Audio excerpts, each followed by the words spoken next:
ওনারা বলেছেন যে ছবি দিয়ে নির্বাচনী প্রচারণা করার কারণে ওনারা শোকজ করেছেন। যেখানে নিয়ম ভঙ্গ করার কারণে, স্পষ্ট নিয়ম ভঙ্গ করার ফলেও কোনো ব্যবস্থা নেওয়া হচ্ছে না, সেখানে আমরা দেখছি যে উদ্দেশ্য প্রণোদিতভাবে সম্পূর্ণরূপে নিয়ম মেনে চলার পরেও আমাদের প্রার্থীদেরকে মিডিয়া ট্রায়াল করার জন্য, আমাদের প্রার্থীদেরকে বিতর্কিত করার জন্য উদ্দেশ্য প্রণোদিতভাবে এটা রাজনৈতিক দল এবং নির্বাচন কমিশন এবং রিটার্নিং কর্মকর্তাদের যোগ সাজসের মাধ্যমে এই ধরনের শোকজগুলো দেওয়া হচ্ছে। একটি দলের চেয়ারপারসন তিনি দেশে এসেছেন, আমরা তাকে আমাদের জায়গা থেকে স্বাগতম জানিয়েছিলাম। তার ছবি দিয়ে পুরো ঢাকা শহর ছেয়ে ফেলা হয়েছিল। ঢাকা শহরে যেখানেই আমরা গিয়েছি, সারা দেশের যেখানেই আমরা গিয়েছি, তার ছবি আমরা দেখেছি। যদি শুধুমাত্র ছবি দেওয়াটা আচরণবিধি লঙ্ঘন হয়, তাহলে প্রথমে তাকে শোকজ করতে হবে। পুরো নির্বাচন কাঠামোর প্রশাসনিক যে কাঠামো আছে, সেটার একেবারে ইসি থেকে মাঠ পর্যায় পর্যন্ত এক ধরনের একপাক্ষিক পক্ষপাত দুষ্ট আচরণ দেখতে পাচ্ছি, যেটি আমরা মনে করি একটি সুষ্ঠু নির্বাচন আয়োজনের ক্ষেত্রে এক ধরনের বাধা।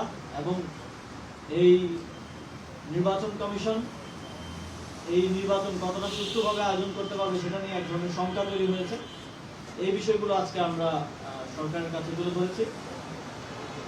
আরেকটা বিষয় যেটা আমরা বলতে চাই যে আপনারা দেখেছেন যে গতকালকে নিয়ম বহির্ভূতভাবে জাতীয় নাগরিক পার্টির 2 জন প্রার্থী, ঢাকা 11 আসনের এনসিপির প্রার্থী জনাব নাহিদ ইসলাম আমাদের আহ্বায়ক এবং ঢাকা 8 আসনের এনসিপির প্রার্থী নাসিরউদ্দিন পাটোয়ারি, 2 জনকে শোকজ করা হয়েছে। আমরা দেখেছি যে ওনারা যেই কারণ দেখানো হয়েছে, সেই ওনারা বলেছেন যে ছবি দিয়ে নির্বাচনী প্রচারণা করার কারণে ওনারা শোকজ করেছেন, কিন্তু সেটা ছিল গণভোটের প্রচারণা। এবং কোনো আরটিও এবং আচরণবিধির কোনো জায়গায় আমরা পাইনি যে এটা কোনো ধরনের আচরণবিধি লঙ্ঘন বা শোকজ করার মতো কোনো অপরাধ একজন প্রার্থীর পক্ষ থেকে। আমরা মনে করি এটা সম্পূর্ণ পক্ষপাতদুষ্টভাবে এবং একটা মিডিয়া ট্রায়াল করার জন্য আমাদের প্রার্থীদেরকে, যেটা এর আগেও আমরা বিভিন্ন সময় দেখেছি করা হয়েছে, এই শোকজটা দেওয়া হয়েছে। পক্ষান্তরে আমরা দেখছি যে সারা দেশে বিভিন্ন রাজনৈতিক দলের প্রার্থীরা তাদের মার্কা দিয়ে, দলের নাম দিয়ে, তাদের নেতাদের ছবি দিয়ে এবং পোস্টার, বিলবোর্ড, ফেস্টুন এগুলো লাগিয়ে প্রচারণা করছেন, যারা স্পষ্টভাবেই আচরণবিধি লঙ্ঘন করছেন। তাদের বিরুদ্ধে এখন পর্যন্ত নির্বাচন কমিশন এবং স্থানীয় যেই রিটার্নিং কর্মকর্তারা আছেন, দায়িত্বশীল যারা আছেন, ম্যাজিস্ট্রেটরা আছেন, তারা কোনো ধরনের ব্যবস্থা নিচ্ছেন না।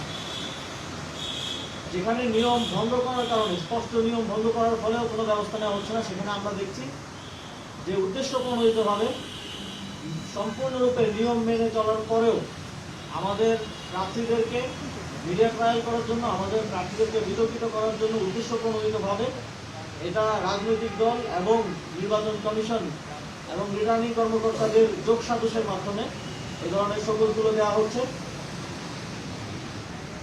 সরকারও স্পষ্টভাবে গণভোটে হ্যাঁ ভোটের জন্য প্রচারণা করছেন, আমাদের প্রার্থীরাও করছেন, আমরাও করছি, এবং এটা আমাদের দলীয় পজিশন। সংস্কার বাস্তবায়নের জন্য গণভোটে হ্যাঁ ভোট দেওয়ার জন্য আমরা জনগণকে আহ্বান জানাচ্ছি। অথচ শুধুমাত্র ছবির দোহাই দিয়ে এটাকে নির্বাচনী প্রচারণার কথা বলা হয়েছে।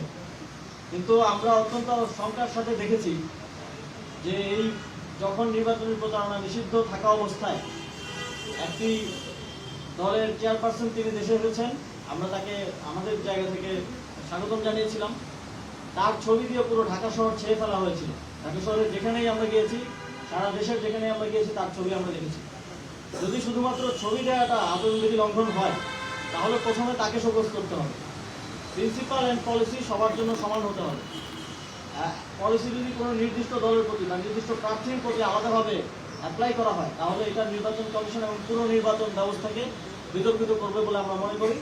আমরা দাবি করছি যে নির্বাচন কমিশন এবং রিটার্নিং কর্মকর্তাদের পক্ষ থেকে যেই শোকজ দেওয়া হয়েছে, সেটা দ্রুত সময়ের মধ্যে উইথড্র করতে হবে এবং এটার যথাযথ ব্যাখ্যা জনগণের কাছে দিতে হবে, কি কারণে আইন বহির্ভূতভাবে এই শোকজটা করা হলো।